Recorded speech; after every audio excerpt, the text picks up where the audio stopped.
Yes.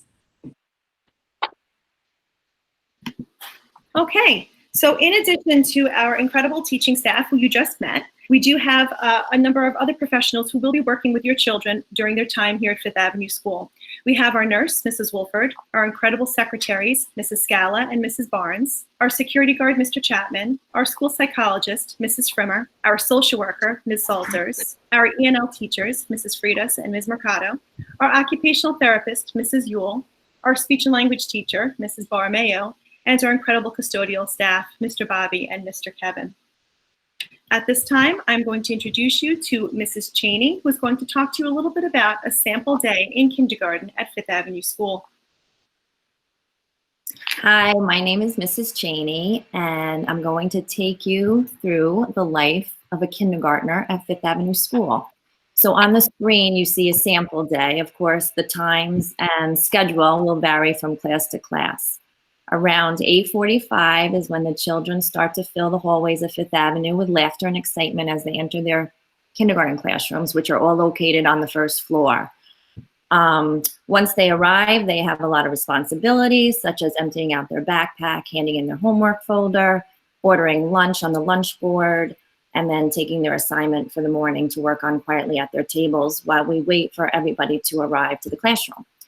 Then around 9:20, we are ready to gather on the carpet for our morning meeting where we go over the calendar. We sing all our morning songs. We go through our name chart each day, saying good morning to each other, and then discuss the topics that we will be covering for that day. Then we would get into reading workshop after that, where we would have independent learning centers and guided reading groups. After that would be snack. We all have snack in the morning. We encourage you to send in a healthy snack and drink, and please place it in a separate labeled bag so it's easy for them to put into their snack basket. Also, they also don't know which is snack or lunch. In the beginning of the year, it's a little tricky. We say it's snack time and they start taking out their lunchbox and eating their sandwiches. So it just makes it easier for all of us. Then we have specials, which also I said will vary by class which special you have, whether it's in the morning or the afternoon. On the next slide, I'll go over the special areas. We have split gym certain times during the week where this provides small group instruction because half the class goes to gym while half the class stays in the classroom for either guided reading groups or small math activities. Then we would get into whole group math after that, followed by lunch and recess. And the children go to lunch and recess for 40 minutes where it's only the kindergartners in the cafeteria. And then they would go outside on the playground we have or in the classroom if the weather is bad for that day where they have plenty to choose from to play with. Following that, when they come back from recess, we have a few minutes to just settle in, just rest, use the bathroom. We do have a bathroom in the classroom, which is important for the kindergartners. They don't have to leave the classroom. And then we would get into writing workshop or word study, followed by science and social studies lessons, which each of the teachers are going to go into more detail with. And then dismissal time around 2:40. Now, on the following slide, I will talk about special areas your child will be participating in. They have library once a week with Mr. Powers, where they are able to take out a library book. He spends time in the beginning of the year just teaching them how to take care of books and being responsible. Then they have computers, where we have brand new Chromebooks in the computer lab, where each child has their own computer to work on and to just build on the skills that they have been working on in the classroom. Then they have art once a week with Mr. Kennedy, music once a week with Mrs. Bertolino, and physical education again every day. And so we do request that they wear sneakers to school every day for safety, since there is gym every day, and they also go on the playground at recess. So it's just easier that way to send them into school with sneakers. Now we will listen from Mrs. Lentini as she goes over our literacy program. Hi everyone, I'm Mrs. Lentini and I'm going to tell you about Literacy Collaborative, which is our framework for teaching reading and writing. So Literacy Collaborative allows for us to differentiate our instruction through whole group, small group, and individualized instruction. It provides a balance of teacher-directed instruction and then inquiry learning through centers. So there are 3 components of Literacy Collaborative. The 3 components take about 120 minutes each day. So the children are really immersed in literacy for most of their academic day. The first component, as you can see on the slide, is word study and phonics.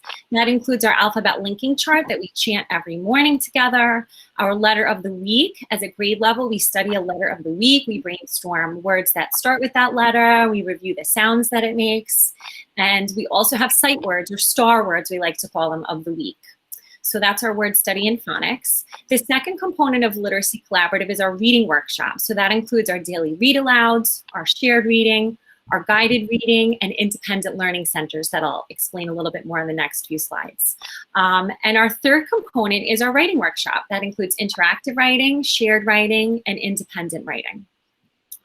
So our word study in phonics is very much hands-on. We have a skill every week, and we do the skill together on the rug, and then the children will go back in small groups, and you can see in the pictures they're working on building AdWords. So our sight word, our focus of that week was short A. So the children went back and used magnetic letters to build their own AdWords. So phonics is very much hands-on. The next component of LC is our reading workshop, and that's on the next slide. So during reading workshop, that includes our read alouds, like we said before, but it also includes guided reading. So you can see in the top left-hand corner is a picture of a teacher teaching guided reading. So that's the time when we, as the teacher, take small groups, depending on your child's strengths and needs as a literacy learner, as a reader, and we work with our small group reading. During that time, the other children are actually independently going through their own independent learning centers. They follow a work board and they are independent. So they go to centers like you can see on the pictures. The writing center is the bottom left picture. They'll read through a big book with a partner. They'll read around the room with pointers. They have other hands-on letter and sound activities like in that last picture. So very much hands-on, and they do learn to become independent very quickly in the year and follow their assignments. And those assignments are very hands-on and inquiry-based. So they're learning a lot while they're independent. And our third component is writing workshop. And we typically begin with a mini lesson on the rug or a shared writing together where we share the pen. The teacher will start writing and the children will come back and help her, whether it's for a letter or a word. And then the children will go back and independently write at their seats. There's a picture of our daily journal on the slides where the children are independently writing. We also start writing books come mid-year. The children are actually independently writing their own books. They're authors from the second they start kindergarten. So we have a lot of literacy to share with your child in kindergarten. Very excited to start that. And now I'm going to introduce Mrs. Rilke to talk about math.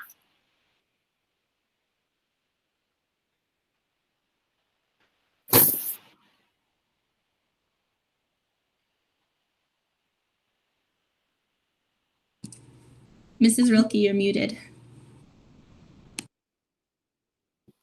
I'm not, okay, there I go. Oh, see, this is what we're learning this year, a lot of technological issues. I don't know what just happened, but I'm Mrs. Rilke, and I'm here to talk about our mathematics program, which is probably the second biggest chunk of our day.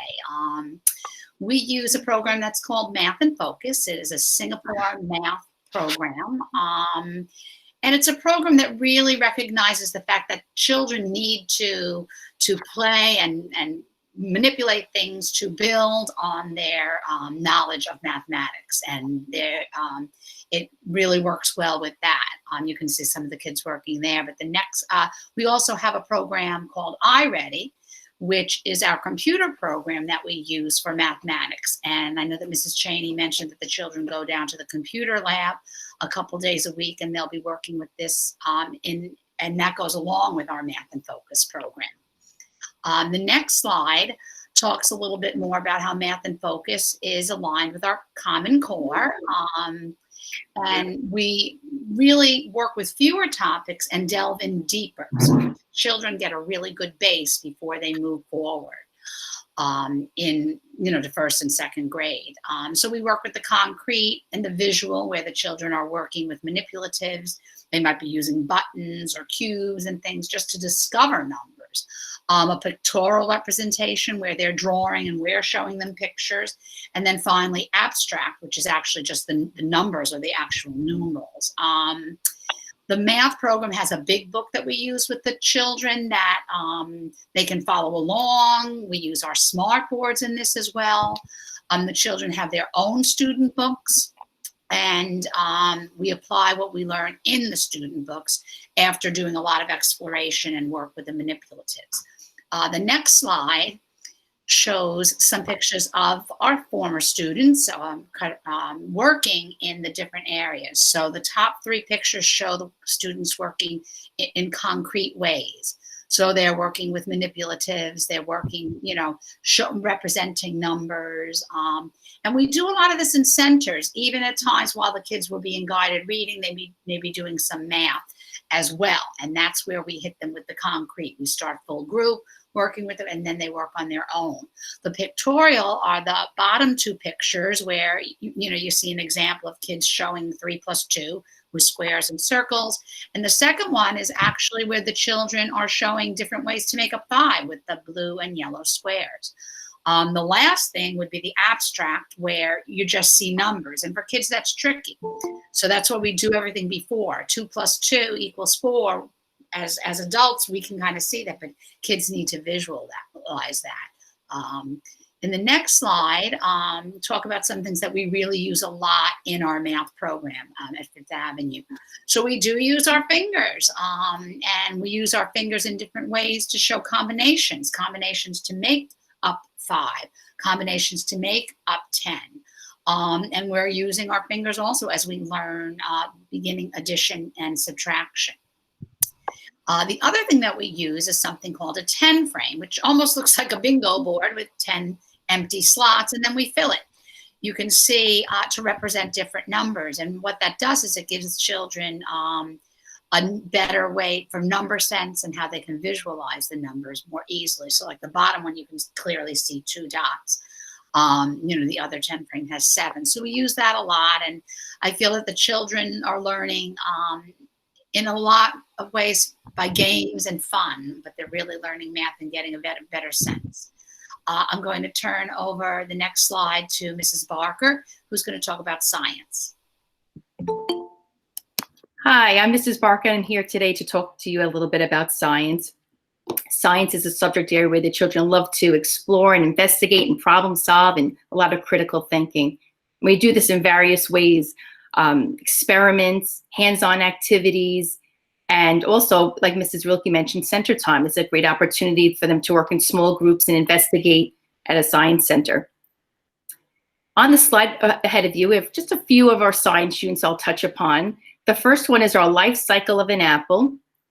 We start that in September, and the children will learn about the life cycle through nonfiction text, shared readings. They'll learn new vocabulary words like core and stem and label parts of an apple. There's a picture right on that slide. There are 2 children dissecting an apple and looking at the seeds and discovering new things there.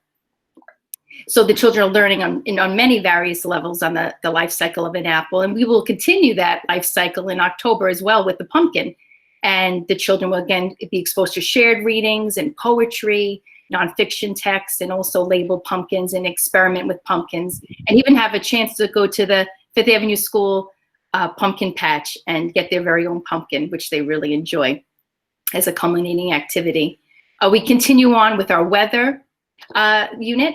The children love that. It's what we talk about the seasons and forecasts and why the weather changes, and really use that thinking. And the children love to write about the weather, what they see. Moving on to penguins and groundhogs later in the winter time, we continue with that unit as well.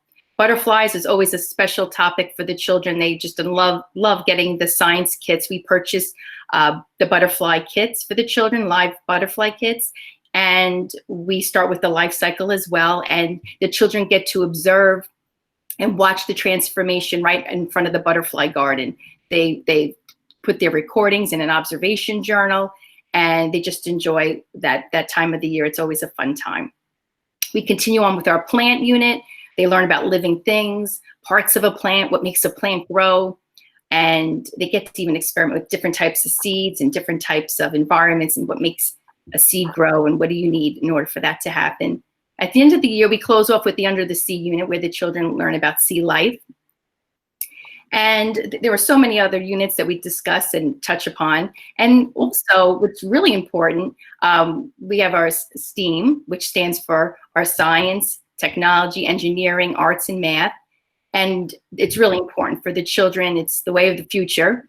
And right now, this year, in all of our kindergarten classes, we have a picture on the slide of some children working with a Bee-Bot, which is a robot. And believe it or not, they are actually programming that robot. They're learning about coding. They're programming the robot to maneuver and make moves to spell their names, the letters of their names. And they're learning about making those commands and to program that robot to do what is necessary for that lesson. And that could be done with the life cycle of the butterfly and also making star words, sight words. So there's so much that can be done with our STEAM activities. And we will continue those STEAM activities next year along with many new things in our science curriculum. And I'd like to send it over to Mrs. Davenport to talk about social studies. Hi everyone, this is Mrs. Davenport. So for our social studies units, you can take a look at the topics, some of the topics that we cover. We go over a wide variety of holidays, multicultural celebrations, community helpers, how to be a good citizen. And no matter what our unit is that we're studying, it's really integrated throughout the entire curriculum. So we're doing interactive read-alouds about the subject. We're doing shared reading, shared writing, interactive writing, art projects. It's incorporated into our center time. So it's really all encompassing. And you can see some of the pictures. There's a Veterans Day project where you can see the craft. You can see there's interactive writing there. You can see Election Day pictures as well. So no matter what it is, we're exploring it in a way that's developmentally appropriate for these kiddos. And there's a particular focus on the community and being a good citizen. And for that, we have a really great program that we use called Sanford Harmony, which you'll see on this slide. It's a new district-wide initiative that we started this year, and beyond just being district-wide, it's also just integrated throughout the entire building, meaning, you know, we as classroom teachers are not the only ones teaching the children this. So when the kids are going to music class, art class, gym class, they're getting these social, emotional lessons. So some of the components of Sanford Harmony are a buddy up system, where the kids are paired up with different children every week, which gives them a chance to really get to know every member of their class, as opposed to just sticking with the same friends that they know all the time. We have a meetup system which is a whole class like fun activity. Conversation cards, which is getting to know each other better. There's a fun story when we do these lessons. You can see in the top right corner that little green guy, his name is Z, and the kids really love those stories. They really connect to them and can relate to them. And of course, there's a homeschool connection where we will keep you informed of what we're learning about and give you tips for how you can continue those conversations at home as well. So just to give you an idea of what we cover, we talk about diversity and inclusion, empathy and critical thinking, communication skills, problem-solving skills, and peer relationships. So I'll turn it over now to Senora Oropeza, and she'll talk to you about what to do to get ready for kindergarten. Hi, everyone. You're probably wondering, what can I do to help my child get ready for kindergarten? Here are some things you can do at home to help your child get ready for September. First, have your child practice writing his or her name using uppercase letter for the first letter and lowercase letters for the rest. Read to your child every day.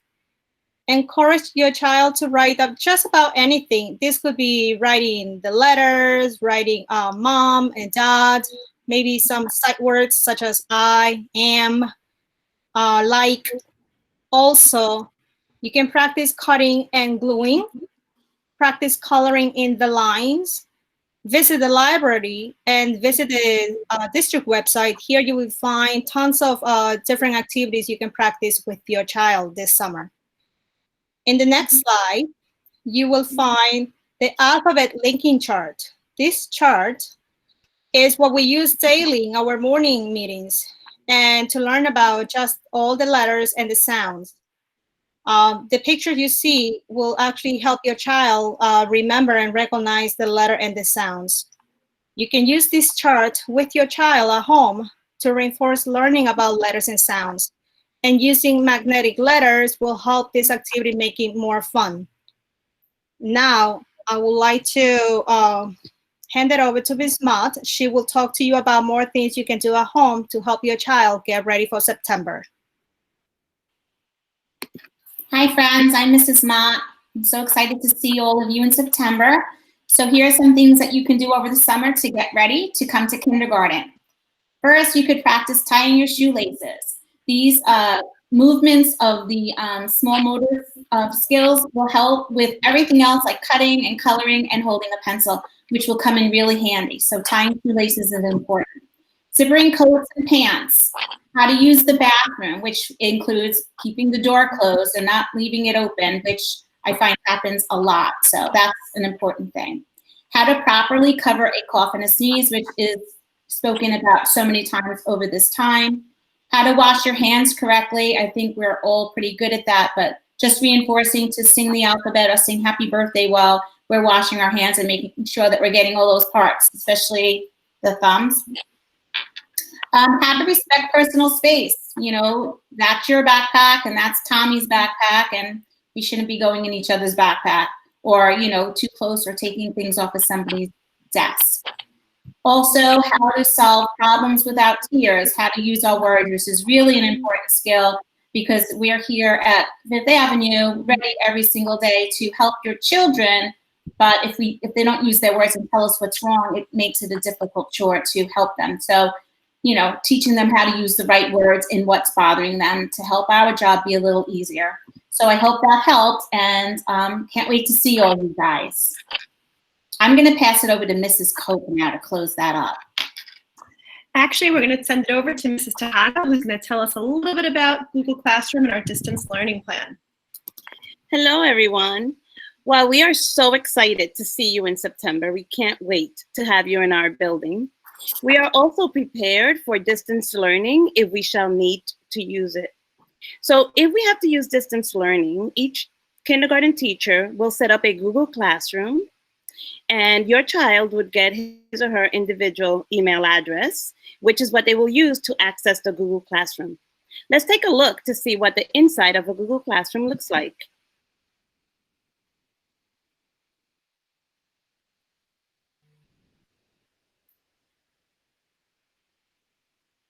So once you go into the Google Classroom, it will look like this. You have the option to see it as a stream, just like this, or you have the option to see it as classwork, where it gives you dates and the assignments that are due. In the Google Classroom, the teacher will post assignments, add some links, have activities that the students can do. So this is what the Google Classroom would look like. If we were to use it, we are prepared to give you more information about it. But we are so excited to have you back here in September, and we look forward to seeing you soon. Please be on the lookout for a form that you will get where we would ask you for some feedback and maybe some questions that you may have for us that we can answer for you. Okay, and very quickly, we just have some contact information for you. And again, this entire presentation will be made available to you on the district website.